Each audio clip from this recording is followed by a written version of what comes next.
رب العالمين حمدا كثيرا طيبا مباركا فيه كما يحب ربنا ويرضاه. أشهد أن لا إله إلا الله وحده لا شريك له وأشهد أن محمدا عبده ورسوله صلى الله عليه وعلى آله وأصحابه ومن تبعهم بإحسان إلى يوم الدين. أما بعد. Kita lanjutkan pelajaran kita membaca tafsir Aisarut Tafasir Syekh Abu Bakar Al-Jazairi rahimahullahu ta'ala. Kita telah selesai membaca tafsir surah Al-Fatihah dan di bagian akhir beliau menyebutkan tambih. Kata penulis rahimahullahu ta'ala, tambihul awal, peringatan penting, peringatan yang pertama atau hal penting yang harus diperhatikan. Kalimatu amin laysat minal fatihah. Kalimat amin itu tidak termasuk bahagian dari surah Al-Fatihah. Wa yustahabbu ay yaqulaha al-imamu idza qara'a al-Fatihata yamuddu biha sawtahu wa yaquluha al-ma'mum wal munfarid kadalik. Dan istihbab, disunnahkan imam mengucapkannya apabila dia telah selesai membaca surah Al-Fatihah. Dia panjangkan dengannya suaranya, amin. Wa yaquluha atau wa yaqulaha al-ma'mum. Makmum juga mengucapkan amin. Jadi imam mengucapkan, makmum juga mengucapkan amin. Wal munfarid kadalik. Demikian pula orang yang solat sendirian.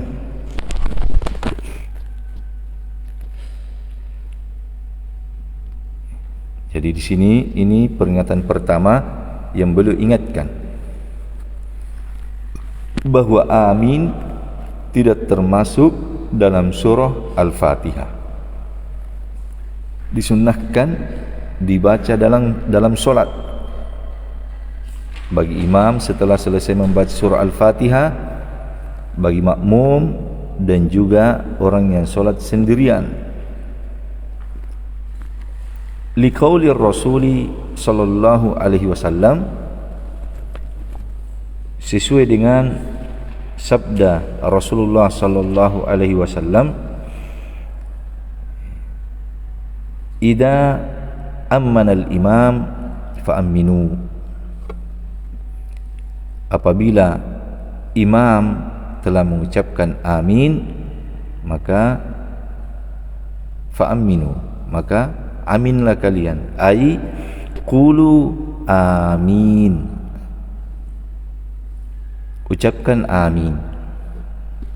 Bimakna Allahumma stajib du'aana.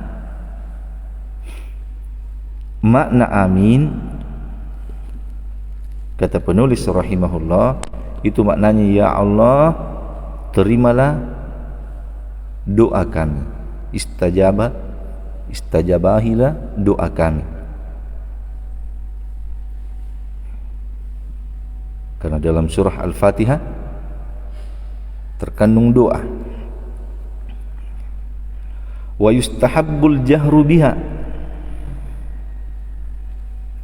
dan istihbab juga, disunnahkan juga al-jahar, dijaharkan ucapan amin.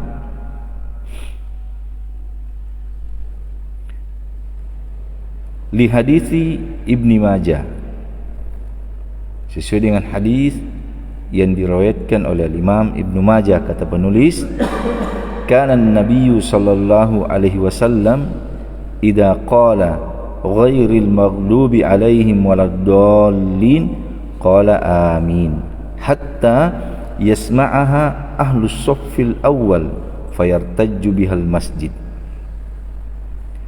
Sesuai dengan hadis yang diriwayatkan oleh Imam Ibnu Majah, adalah Rasulullah sallallahu alaihi wasallam kalau beliau telah membaca ghairil maghdubi alaihim waladdallin, beliau mengucapkan amin sampai yasma'aha ahlus saffil awal, terdengar oleh semua yang berada di saf yang pertama. Fayartajja bihal masjid, maka irtajja, makna irtajja itu berguncang, bergetar dengannya masjid, seakan bergetar masjid dengan ucapan suara amin. Karena ketika Nabi menjaharkan aminnya, kedengaran di saf awal diikuti dengan yang berada di belakang saf yang kedua sampai saf yang terakhir, maka seakan irtajja, bergetar, berguncang masjid dengan suara amin. Dan juga sesuai dengan hadis yang diriwayatkan oleh Imam Bukhari dari sahabat Abi Hurairah radhiyallahu taala anhu, annahu qala, sungguhnya beliau berkata, qala Rasulullah sallallahu alaihi wasallam, idza ammana al-imam fa'amminu fa innahu man wafaqa ta'minuhu ta'minal malaika ghufira lahu ma taqaddama min dunubihi. Apabila imam telah mengucapkan amin, maka beraminlah kalian, karena sesungguhnya siapa yang bertepatan aminnya dengan amin malaikat, akan diampuni baginya dosa-dosanya yang telah lalu. Jadi di sini disunnahkan mengucapkan amin setelah membaca surah Al-Fatihah. Tapi penekanan di sini yang disebutkan oleh penulis bahwa amin itu tidak termasuk dalam surah Al-Fatihah. Laisa min Al-Fatihah kalimat amin. Tambihus tsani, peringatan yang kedua, qiraatul Fatihah wajibatun fi kulli rak'atin minas sholati. Membaca Al-Fatihah wajib di setiap rakaat dari solat.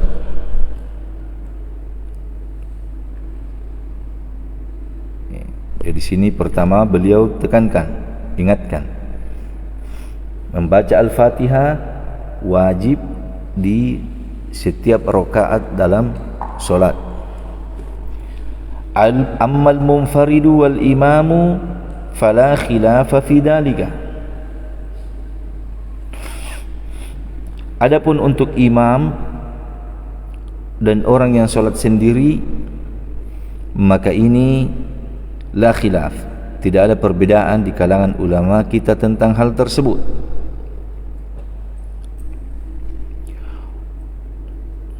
Jadi untuk orang yang solat sendiri yang menjadi imam, itulah khilafah, kata beliau, tidak ada perselisihan di kalangan ulama kita, wajibnya mereka membaca Al-Fatihah di setiap rakaat.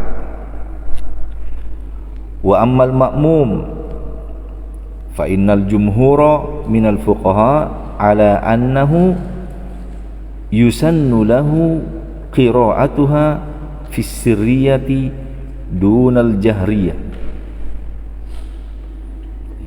Adapun untuk makmum, ini pendapat beliau penulis rahimahullah, ini yang beliau kuatkan. Adapun makmum, maka sesungguhnya jumhur jumhur minal fuqaha, dari kalangan ahli fikhi, itu berpendapat bahwasanya disunnahkan baginya, disunnahkan bagi makmum untuk membacanya di solat sirriyah, solat zuhur, solat asar, di solat sirriyah, fi sirriyah, atau di rakaat ketiga di solat maghrib, di rakaat 3-4 di solat isya. Jadi ketika imam bacaannya sir, tidak terdengar, maka makmum disunnahkan, kata beliau, ya, disunnahkan untuk membacanya, membaca surah Al-Fatihah. Dan ini kata beliau pendapat jumhur. Dunal jahriyah, kalau solat jahar, bacaannya jahar, maka tidak disunnahkan membaca, hanya sekedar mendengarkan bacaan imam. Li hadis, sesuai dengan hadis, man kana lahu imam fa qira'atul imami lahu qira'ah. Siapa yang baginya ada imam, artinya dia salat berjamaah, punya imam, maka bacaan imamnya lahu qira'ah, itu juga bacaannya.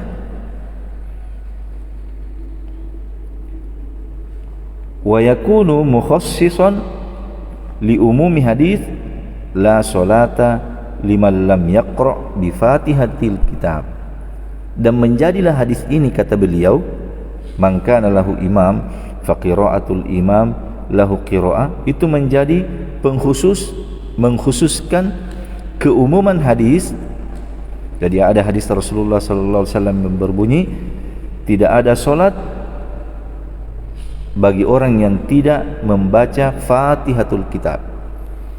Jadi tidak ada solat, tidak sah solatnya orang yang tidak membaca surah Al-Fatihah.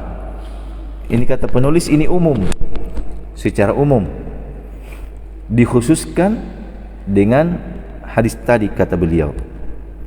Siapa yang mempunyai imam, maka bacaan imamnya itu juga bacaannya. Ini yang sekali lagi, ini yang dikuatkan oleh penulis rahimahullahu ta'ala. Tapi di awal beliau sudah sebutkan, membaca surah Al-Fatihah itu wajib di setiap rakaat.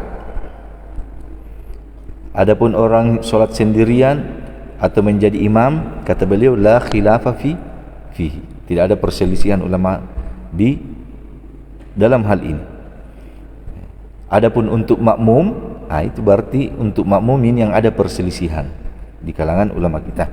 Tapi di sini beliau menguatkan, Syekh Al-Jazairi rahimahullah, beliau menguatkan makmum hanya membaca. Beliau juga tidak mengatakan wajib, disunnahkan membaca surah Al-Fatihah di solat atau di bacaan sir imam. Ketika imamnya membaca sir, tidak kedengaran bacaannya, baru disunnahkan baginya membaca surah Al-Fatihah. Adapun ketika jahriyah, maka makmum tidak membaca surah Al-Fatihah. Dan sekali lagi ini yang dikuatkan oleh penulis rahimahullahu ta'ala, dan akan lebih luas lagi nanti bisa diikuti pelajaran fikih. Tapi di sini beliau ingatkan dua hal ini. Selesai tafsir surah Al-Fatihah. Kemudian selanjutnya kata penulis rahimahullahu ta'ala, Suratul Baqarah Madaniyah wa ayatuha mi'atani wa sittun au sab'un wa thamanuna ayat. Surah Al-Baqarah dia termasuk surah Madaniyah. Jumlah ayatnya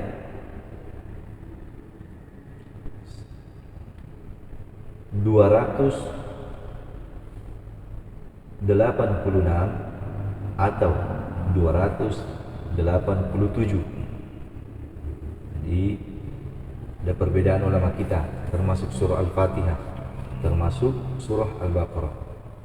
Di antara hal biasa yang membedakan dalam menghitung jumlah ayat dalam surah, seperti kalau surah Al-Baqarah Alif Lam Mim ada yang menghitungnya satu ayat. Ada yang mengatakan Alif Lam Mim Dzalikal Kitabu la Raiba Fihi, itu satu ayat, tidak terpisah. Kadang-kadang berbeda ulama kita di dalam menghitung jumlah ayatnya. Jadi surah Al-Baqarah Madaniyah, surah Madaniyah. Telah disebutkan apa itu surah Madaniyah, apa itu surah Makkiyah. Jumlah ayatnya 286 atau ada yang menghitungnya 287.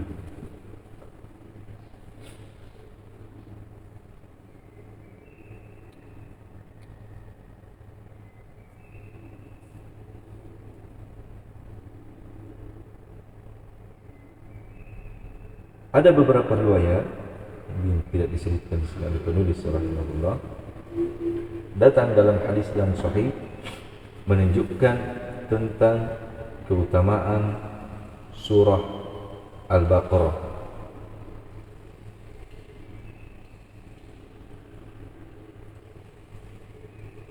Seperti sabda Nabi sallallahu alaihi wasallam, "Iqra'u surat Al-Baqarah fa inna akhdaha barakah wa tarkaha hasarah wa la yastati'uha al-batalah." Bacalah surah Al-Baqarah, karena sesungguhnya mengambil surah Al-Baqarah, membacanya, menghafalnya, itu adalah keberkahan, dan meninggalkannya adalah kerugian dan penyesalan. Wala yastati'uha, dan tidak akan mampu ketika ada orang yang baca surah Al-Baqarah, al-batal ay as-saharah, tukang sihir. Artinya biidznillah, dengan izin Allah Subhanahu wa taala, orang yang mempunyai surah Al-Baqarah dalam dirinya, rajin membaca surah Al-Baqarah, itu tidak akan terkena sihir.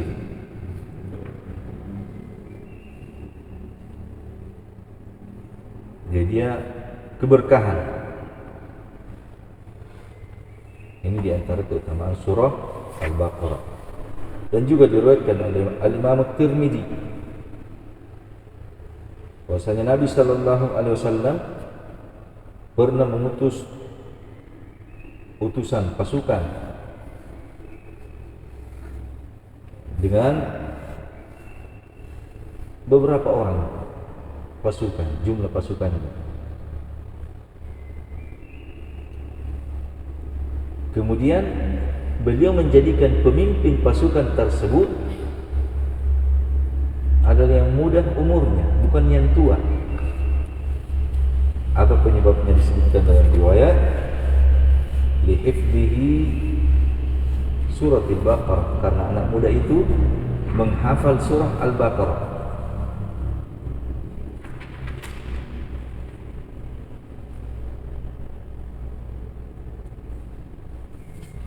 Jadi karena hafalan surah Al-Baqarah yang dia miliki, dia dijadikan pemimpin pasukan. Dan juga Nabi sallallahu alaihi wasallam pernah bersabda, "La taj'alu buyutakum maqabir." Jangan jadikan rumah-rumah kalian itu maqabir, kuburan. Inna syaitan, sesungguhnya syaitan, yanfiru minal baiti, dia akan lari dari rumah, alladhi tuqra'u fihi suratul Baqarah, yang dibaca di dalamnya surah Al-Baqarah. Sini riwayat ini, la taj'alu buyutakum maqabir, jangan jadikan rumah-rumah kalian pekuburan. Sungguhnya syaitan akan lari dari rumah yang dibaca di dalamnya surah Al-Baqarah. Jadi apa maksudnya di sini? La taj'alu buyutakum maqabira, jangan jadikan rumah-rumah kalian itu pekuburan seperti pekuburan. Artinya rumah yang tidak dibaca di dalamnya Al-Quran itu seperti kuburan. Dan di sini terkandung makna bahwa kuburan itu, pekuburan bukan tempatnya untuk mengaji, bukan tempatnya untuk membaca Al-Quran. Disebutkan oleh ulama itu. Jadi pekuburan, rumah yang tidak dibaca di dalamnya Al-Quran itu seperti ibaratnya pekuburan. Karena berarti pekuburan itu bukan tempatnya untuk membaca Al-Quran. Wallahu ta'ala a'lam. Ini diantara riwayat yang menunjukkan keutamaan surah Al-Baqarah, bahwa dia adalah berkah. Orang yang membaca, menghafal surah Al-Baqarah lebih diutamakan dibandingkan orang yang tidak menghafal surah Al-Baqarah. Orang yang menghafal, sering membaca surah Al-Baqarah itu benteng baginya dari tukang sihir. Rumah yang dibaca di dalamnya surah Al-Baqarah itu syaitan akan lari darinya. Kata penulis rahimahullah, syarhul kalimat al-ayatil ula. Penjelasan kalimat ayat yang pertama dalam surah Al-Baqarah. Alif lam mim. Hadihi minal hurufil muqatta'ah. Tuktabu alif lam mim wa tuqra'u hakada. Alif lam mim. Alif lam mim, kata beliau, ini adalah huruf-huruf yang terputus, terpisah, terpotong-potong.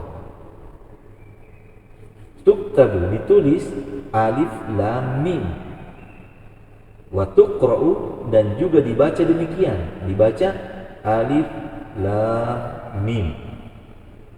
Jadi ditulis dalam mushaf Al-Quran, demikian tulisannya, demikianlah bacanya. Dibaca secara terputus-putus, terpotong. Alif lam mim. Was-suwaru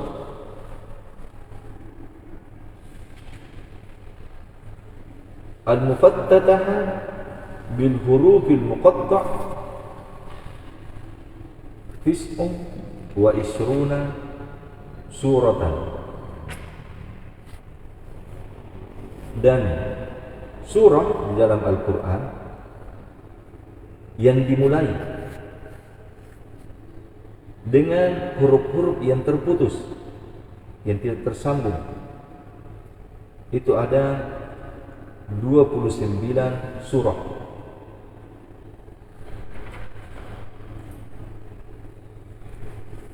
Jadi 29 surah dalam Al-Quran dimulai dengan huruf-huruf yang seperti ini. Awwaluha Al-Baqarah. Surah yang pertama yang dimulai dengan huruf seperti ini adalah surah Al-Baqarah. Awwaluha Al-Baqarah hadihi wa akhiruha Al-Qalamu Nun, dan yang terakhir adalah surah Al-Qalam, yaitu Nun. Nun wal qalam wa ma yasturun. Jadi yang pertama surah Al-Baqarah ini alif lam mim, yang terakhir surah Nun. Wa minha al-ahadiyah mislu Shad wa Qaf wa Nun. Wa minha al-thana'iyah mislu Taha wa Yasin wa Hamim. Wa minha al-thulathiyah wa rubaiyah wa khumasiyah wa lam yathbut fi tafsiriha anin Nabi sallallahu alaihi wasallam syai'un. Di antara surah yang dimulai dengan huruf-huruf seperti ini ada yang hurufnya cuma satu, seperti sod atau qaf atau nun, cuma satu huruf. Ada yang dua huruf, seperti Toha, Yasin, Hamim. Ada yang tiga huruf, Alif Lam Mim.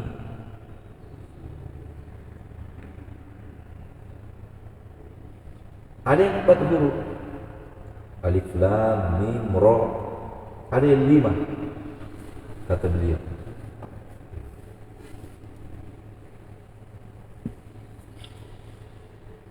Kah, Ya, Ain, Sod, 5 huruf. Tetapi di sini ada penekanan yang disebutkan oleh beliau, walam yathbut fi tafsiriha anin Nabi sallallahu alaihi wasallam, dan tidak ada yang sabit, tidak ada datang dari Nabi sallallahu alaihi wasallam tafsir tentang ayat-ayat seperti ini.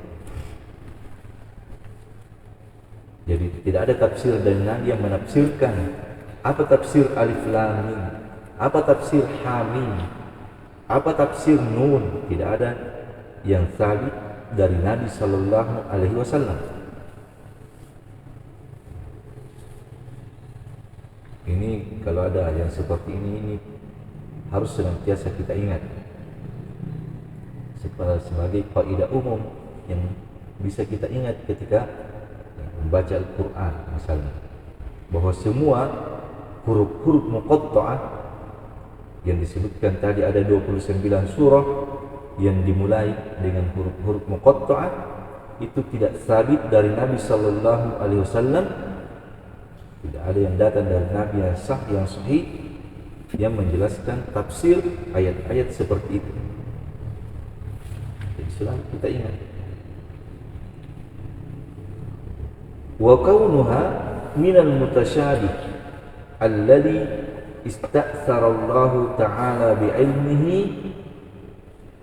aqrabu ila as-sawadi walidha yuqal fiha alif lam mim Allahu a'lamu bimuradihi bidzalik. Dan keadaan ayat-ayat seperti ini termasuk dari ayat-ayat mutasyabih yang Allah subhanahu wa ta'ala ista'thar bi'ilmi, Allah simpan ilmunya di sisi ini. Itu lebih dekat kepada perkara yang benar. Jadi mengembalikan ilmunya, mengembalikan tafsirnya kepada Allah subhanahu wa ta'ala itu lebih mendekati kebenaran dibanding menafsirkan ayat-ayat seperti itu. Itu kata beliau rahimahullah. Walidha yuqalu fiha, karena itulah kita katakan padanya, pada ayat-ayat yang seperti tadi, Alif Lam Mim, Nun, Shad, Hamim, kita katakan Allahu a'lamu bimuradihi bidzalik. Allah yang lebih tahu apa yang Allah inginkan dengan hal itu.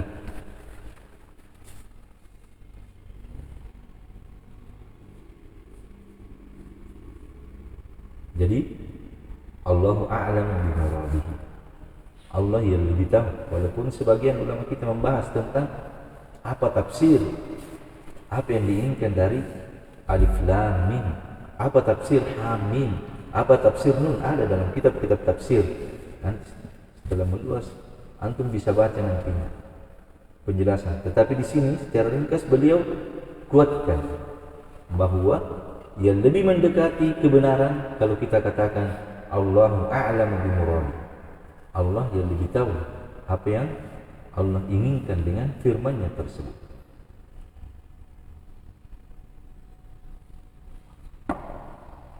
Wa qad istakhraja minha ba'du ahli al-ilm fa'idatain, dan sebagian ahlul ilm mengeluarkan dua faedah dari hal ini. Faedah adanya Alif Lam Mim, faedah diawalinya surah dengan Nun atau dengan Shad, dengan huruf-huruf muqatta'ah. Sebagian ahlul ilm mengambil faedah dari hal tersebut, mengeluarkan faedah. Al-ula, faedah yang pertama, annahu lamma kana al-musyrikuna yamna'una sima' al-Qur'an mukhafatan ay yu'thira fi nufusis sami'ina كان النطق بهذه الحروف حاميم طاسين قاف كاها يا عين صاد وهو منطق غريب عنهم يستميلهم إلى سماع القرآن فيسمعون فيتأثرون وينجذبون فيؤمنون ويسمعون وكفى بهذه الفائدة min fa'idah.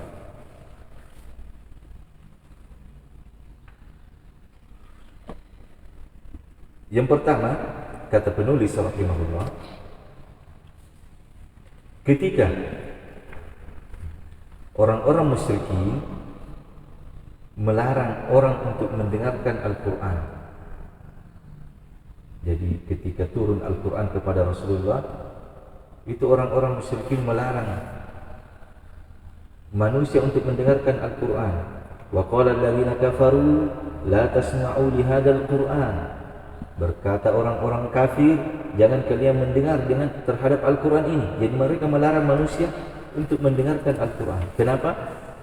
Mukhafatan. Dia takut jangan sampai ketika mendengarkan Al-Quran itu berpengaruh di dalam jiwa orang-orang yang mendengarkannya.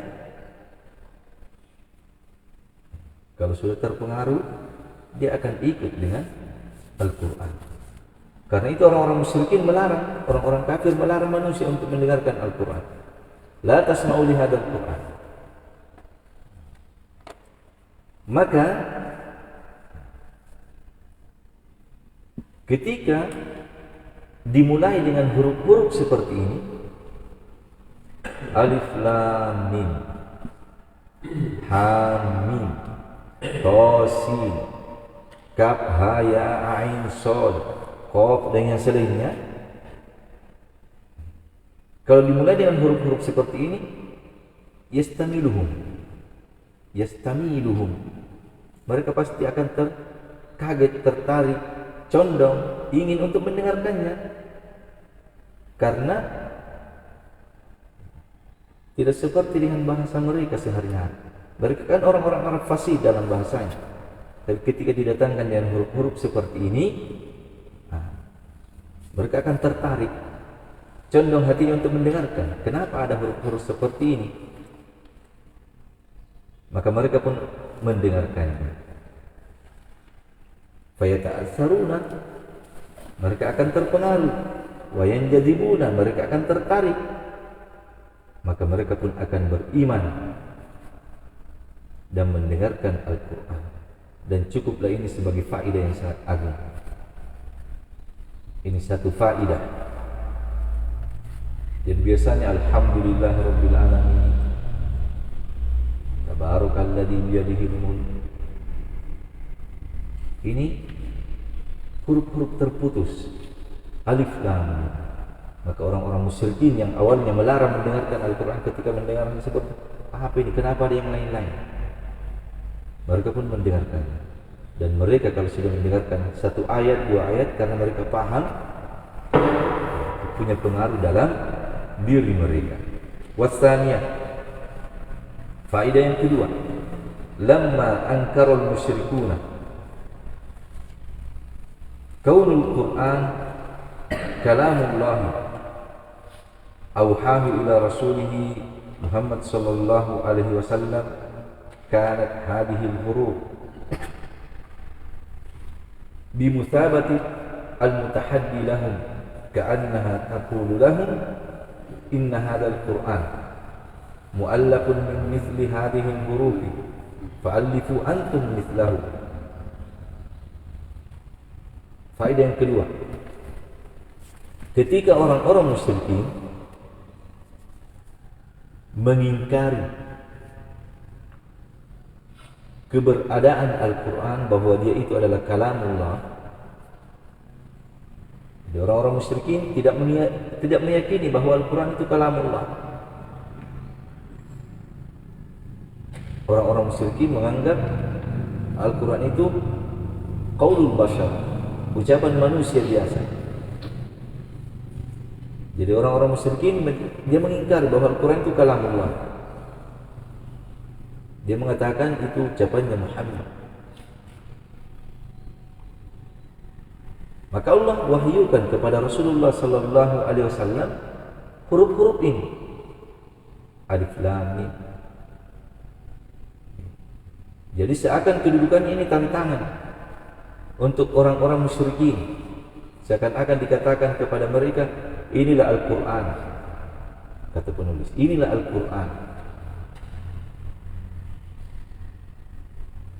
yang ditulis dari huruf-huruf seperti ini, dari Alif Lam Mim, dari Hamim, tersusun dari huruf-huruf ini. Itulah Al-Quran. Maka coba kalian bikin yang seperti ini. Dan mereka tidak mampu. Wa yushhadu bihadhihi al-fa'idah dzikru lafdzil Qur'an ba'daha ghaliban. Dan menguatkan faidah ini, setiap kebanyakannya ayat-ayat yang dimulai dengan huruf-huruf muqatta'ah, kata penulis, itu setelahnya disebutkan tentang lafaz Al-Quran, kitab Al-Quran. Misalnya Alif Lam Mim, dzalikal kitab, tentang Al-Quran. Alif Lam Mim, tilka ayatul kitab. Tasin, tilka ayatul Quran. Jadi seakan-akan ini tantangan untuk orang musyrikin. Inilah Al-Quran, inilah Al-Kitab yang tersusun dari huruf-huruf seperti tadi. Silahkan kalian datangkan yang semisalnya. Jadi seakan itu adalah tahaddi, tantangan untuk mereka. Ini dua faedah disebutkan oleh sebagian ulama kita. Ka'annaha taqul, seakan-akan kamu katakan kepada mereka, innahu min mithli hadhil hurufi tu'allaf al-Qur'an fa'allifu antum nadhirahu fa in ajiztum fasallimu annahu kalamullahi wa wahyuhu wa aminu bihi tuflihu. Seakan kita katakan kepada mereka, inilah semisal inilah huruf-huruf yang tertulis Al-Quran dengannya, maka tulislah kalian yang semisalnya. Kalau kalian tidak mampu, maka berserah dirilah, terima bahwa Al-Quran itu adalah kalamullah, Al-Quran itu wahyu. Beriman dengannya, maka kalian akan beruntung. Jadi di sini kesimpulan tafsir surah Alif Lam Mim, penekanan beliau di sini menguatkan bahwa yang paling selamat, yang paling mendekati kebenaran, kalau kita katakan Alif Lam Mim, Allahu a'lamu bi muradi. Allah yang lebih tahu tentang apa yang Allah inginkan dengan firman-Nya Alif Lam Mim. Dan untuk semua huruf-huruf muqatta'ah di dalam Al-Quran. Yang kedua di sini penekanan beliau faidah.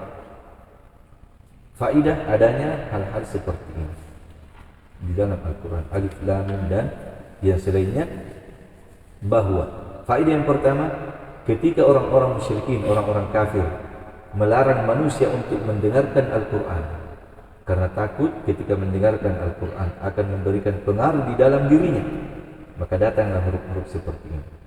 Akhirnya ketika datang Alif Lam Mim, Ha Mim, Qaf, Nun, akan condong karena ini lain dari yang lainnya, maka condonglah jiwanya untuk mendengarkannya. Setelah dia dengarkan, apa lanjutannya? Dzalikal kitab, tilka ayatul kitab, dengan lainnya akan terpengaruh, punya pengaruh dalam dirinya, dia pun akan beriman dengannya. Kemudian faedah yang kedua ini seakan ingin tahaddi, tantangan untuk orang-orang kafir, tantangan untuk orang-orang musyrikin yang tidak mengimani bahwa Al-Quran itu adalah kalamullah. Tantangan untuk mereka, datangkan semisalnya kalau memang mampu. Kalau kalian tidak yakin bahwa ini adalah kalamullah. Wallahu ta'ala a'lam.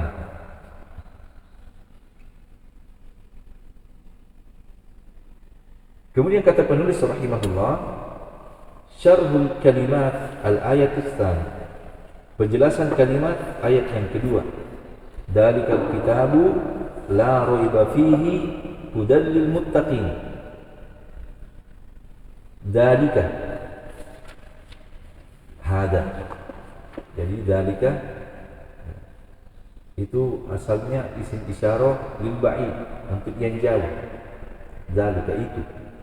Tapi kadang dalika itu datang dengan makna hada, yang disebutkan oleh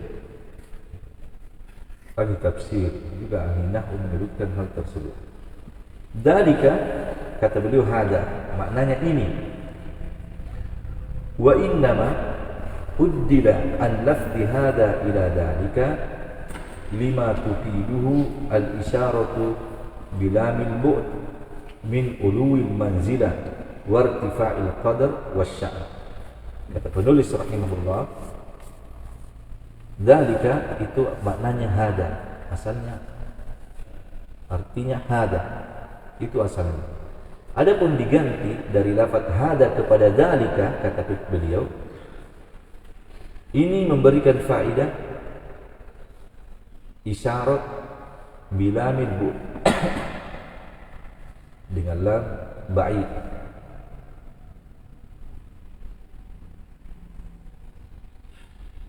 dari ketinggian kedudukan dan keadaan Al-Quran. Jadi untuk memberikan faedah bahwa memang Al-Quran itu sesuatu yang tinggi kedudukannya ketika digunakan kalimat dzalika.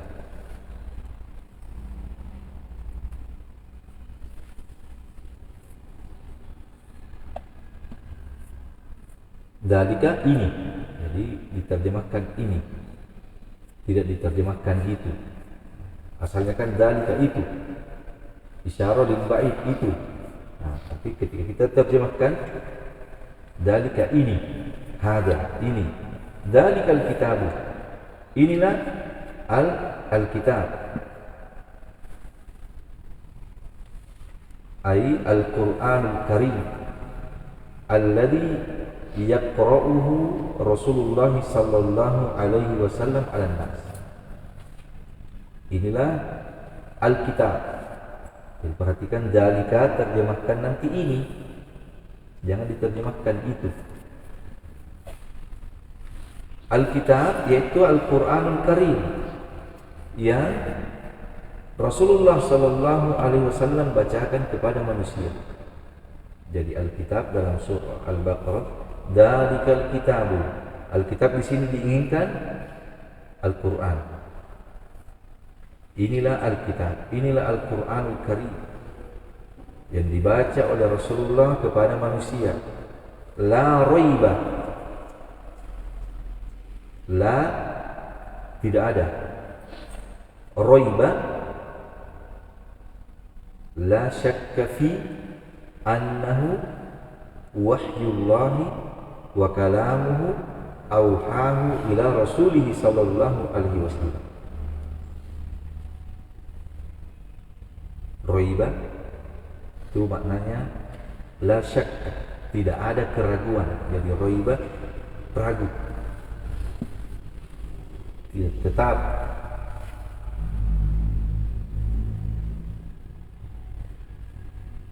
Bolak-balik, itu raiba. Jadi inilah Alkitab, Al-Qur'anul Karim, la raiba, ai la syakka, tidak ada keraguan, kata beliau, bahwa Al-Quran itu wahyullah. Dia adalah wahyu Allah, dia adalah kalam Allah, ucapan Allah, firman Allah yang diwahyukan kepada Rasulullah sallallahu alaihi wasallam.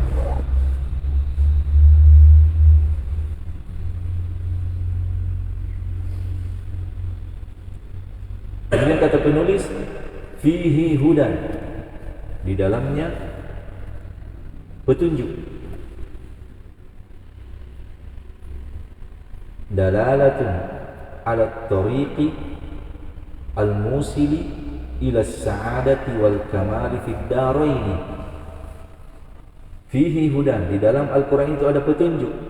Apa itu hudan? Dalalah, petunjuk, ala tariqi, kepada jalan, al-musil, yang mengantar kepada kebahagiaan dan kesempurnaan di dua tempat, di dua negeri, di dunia dan akhirat. Jadi di dalam Alkitab tadi, kitab yang tidak ada keraguan di dalamnya, bahwa dia adalah kalamullah, dia adalah wahyu Allah, di dalamnya ada petunjuk. Petunjuk kepada jalan yang mengantar kepada kebahagiaan dan kesempurnaan di dunia dan di akhirat. Lil muttaqin, bagi orang-orang yang bertakwa. Al-muttaqina, yaitu orang-orang yang bertakwa, yang takut. Al-muttaqina ay adaballahi bi ta'atihi bi fi'li awamirihi wa jitinabi nawahihi, yaitu bagi orang-orang yang takut terhadap adab Allah dengan senantiasa taat kepadanya, taat kepada Allah dengan melaksanakan perintah dan meninggalkan larangan.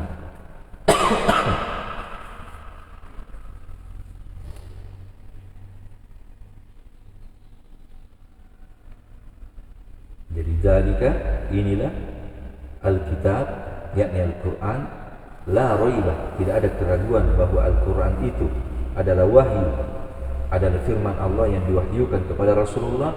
Fihi hudan, di dalamnya ada petunjuk yang mengantar kepada kebahagiaan dan kesempurnaan hidup di dunia dan di akhirat. Lil muttaqin, bagi orang-orang yang senantiasa takut terhadap adab Allah dengan taat kepadanya, menjalankan perintah dan meninggalkan larangan. Makna ayat, apa makna ayat ini? Yukhbiru ta'ala anna ma anzalahu ala abdihi wa rasulihi sallallahu alaihi wasallam min Qur'anin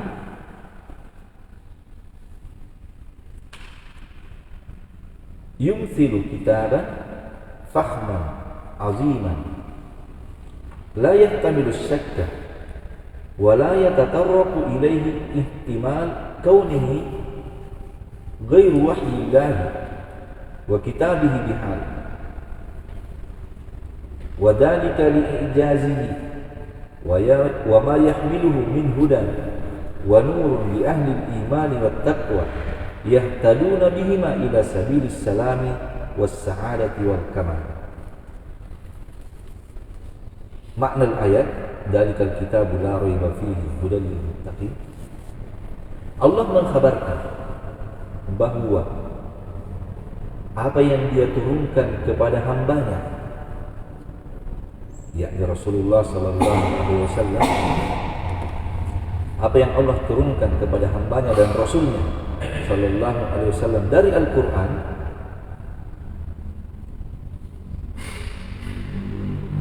itu semisal dengan kitab-kitab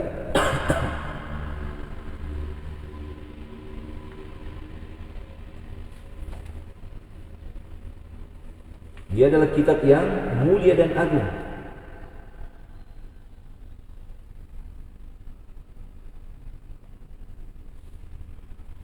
yang tidak ada ihtimal adanya keraguan di dalamnya.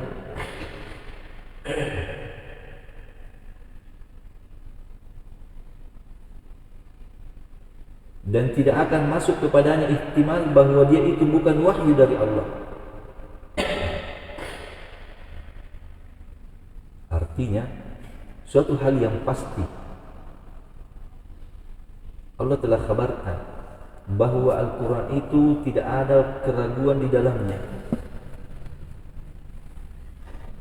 Hal yang pasti bahwa dia itu adalah kalamullah, wahyu Allah kepada Rasulullah sallallahu alaihi wasallam. Kenapa? Dari kali ijazi. Yang demikian itu karena ijaz Al-Quran. keajaiban-keajaiban yang ada di dalam Al-Quran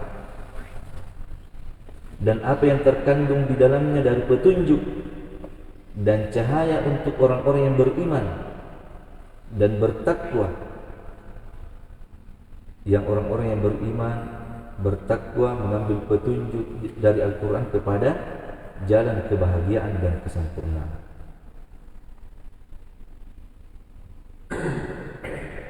Jadi khabar, dzalikal kitabu la raiba fihi hudal lil muttaqin.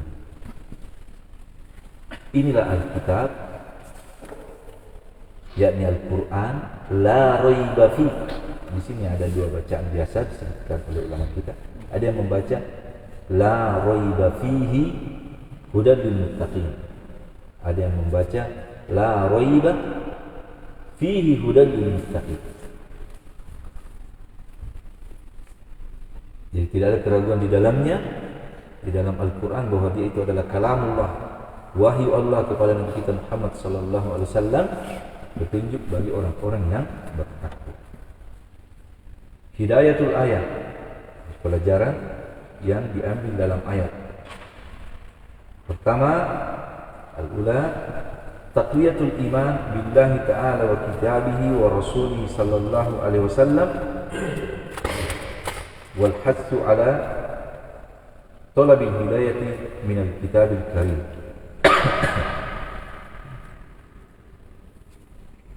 Menguatkan keimanan dengan Allah Subhanahu wa taala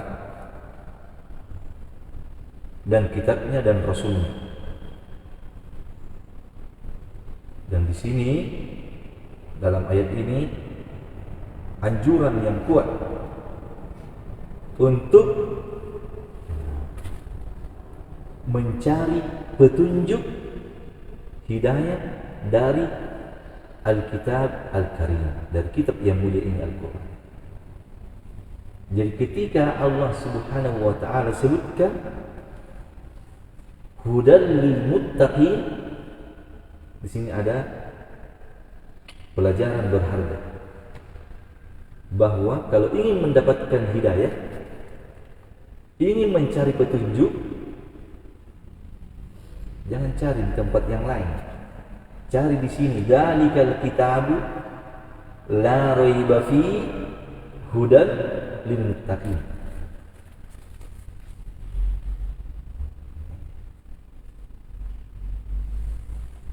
Kalau memang kita yakin dengan seyakin-yakinnya terhadap Al-Quran yang memang Allah Subhanahu wa taala telah sebutkan la raiba fi hudal lil muttaqin, kalau ingin mencari petunjuk, mencari jalan kebahagiaan, jalan keselamatan, jalan kesempurnaan, cari dalam kitab ini. Al-hassu ala talabil hidayah minal kitabil karim. As-tsani bayanu fadilatit taqwa, bayanu fadilatit taqwa wa ahliha. Penjelasan keutamaan takwa dan orang-orang yang bertakwa.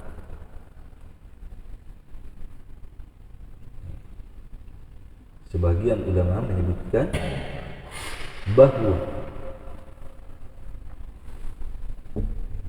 yang bisa mengambil petunjuk kebaikan dari Al-Quranul Karim hanya orang-orang yang bertakwa. Jadi hudan, dia petunjuk lil muttaqin, bagi orang-orang yang bertakwa.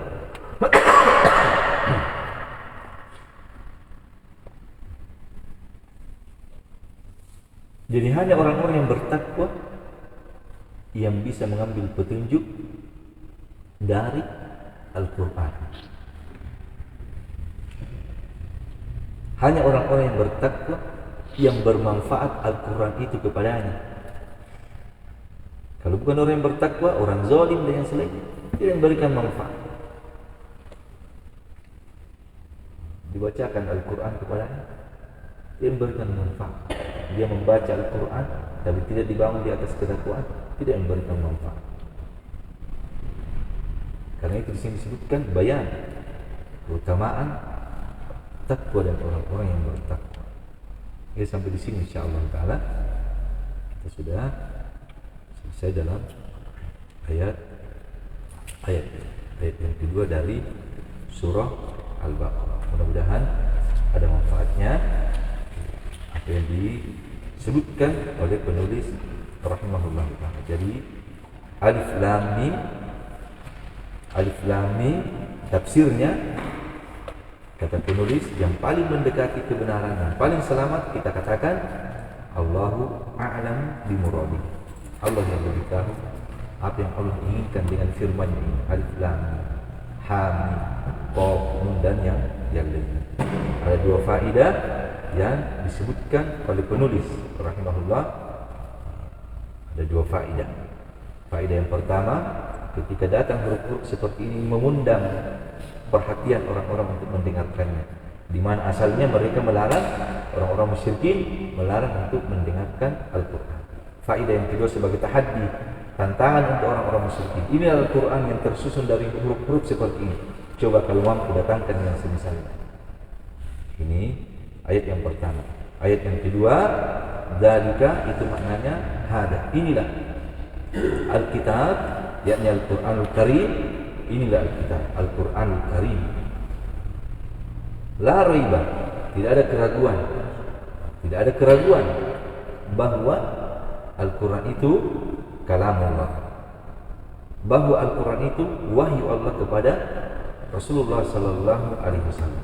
Fihi huda, di dalam Al-Quran, di dalam Alkitab ini petunjuk yang mengantar kepada jalan kebahagiaan, kesempurnaan hidup di dunia dan di akhirat. Lil muttaqin, bagi orang-orang yang bertakwa, orang-orang yang senantiasa takut terhadap adab Allah Subhanahu wa taala dengan cara taat kepada Allah, menjalankan perintah dan meninggalkan larangan.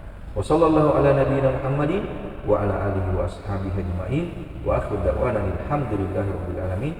Subhanakallahumma wa bihamdika asyhadu an la ilaha illa anta astaghfiruka wa atubu ilaik.